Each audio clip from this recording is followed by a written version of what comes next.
सेलू येथील बांधकाम विभागाने अवैध पद्धतीने तयार केलेले खाजगी जागेतील रस्ता उखडून द्यावा या मागणीसाठी रिपब्लिकन युवा सेनेच्या वतीने आज परभणी येथील सार्वजनिक बांधकाम विभाग येथे ढोल बजाव आंदोलन केले। सेलू तालुक्यातील भैयालाल जयस्वाल यांच्या शेतामधून हा सिमेंटचा रस्ता तयार करण्यात आला होता, परंतु या संदर्भामध्ये बांधकाम विभागाने कोणतीही मंजुरी न घेता हा रस्ता तयार केल्याचा आरोप करण्यात आला आहे आणि त्यामुळे संबंधित अधिकाऱ्याच्या विरोधात कारवाई करण्याची मागणी करण्यात आली आहे।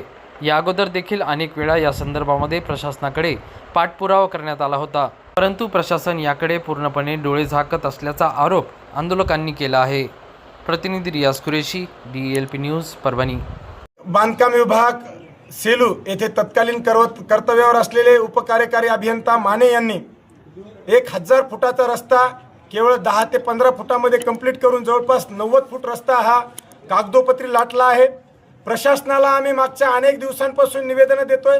अनेक सामाजिक संघटनांनी त्यांच्या या गैरकृत्याबद्दल सार्वजनिक बांधकाम विभागाचे कार्यकारी अभियंता परभणी यांच्याकडे पत्र देखील दिले, पण वेळोवेळी जयस्वाल नामक कुटुंबियांची आर्थिक पिळवणूक करून त्यांच्याकडून अनेक वेळा आर्थिक स्वरूपात पैशांची लुटमार करून उपकार्यकारी अभियंता सेलू यांनी जयस्वाल कुटुंबाला 2024 मध्ये लिहून दिलं, डिसेंबर 2024 ला, की आम्ही तात्काळ हा रस्ता इतरत्र वळवू, मूळ ठिकाणी वळवू, परंतु अद्यापपर्यंत त्यांनी तो रस्ता उलटला नाही आणि मूळ ठिकाणी नेला नाही। या उलट आज त्यांच्या खासगी गावगुंडांमार्फत जयस्वाल कुटुंबियांना धमक्या आहेत। या अशा अभियंत्याचं त्यांचे वरिष्ठ असलेल्या कार्यकारी अभियंत्यांनी तात्काळ निलंबन करावं, त्यांच्या संपत्तीची चौकशी व्हावी।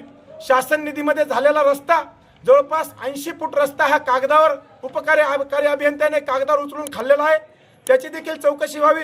मूळ रस्ता मूळ ठिकाणी वळवण्यात यावा व या प्रकरणामध्ये जे कोणी दोषी असतील त्यांना शासन व्हावं, या मागणीसाठी आम्ही आज कार्यकारी अभियंत्यांकडे आलेलो आहोत। आज आम्ही निवेदन दिलेलं आहे।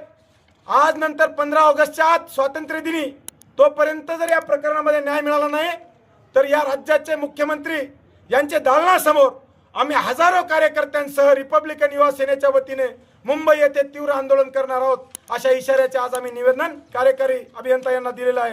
या प्रकरणामध्ये भ्रष्ट अधिकारी उपकार्यकारी अभियंता तत्कालीन माने बळीराम माने यांचं तात्काळ जर निलंबन झालं नाही तर यापेक्षा अधिक महाराष्ट्रभर आंदोलने होतील, याची देखील आज कार्यकारी अभियंत्यांनी नोंद घ्यावी, अशी आमची नम्र विनंती आहे।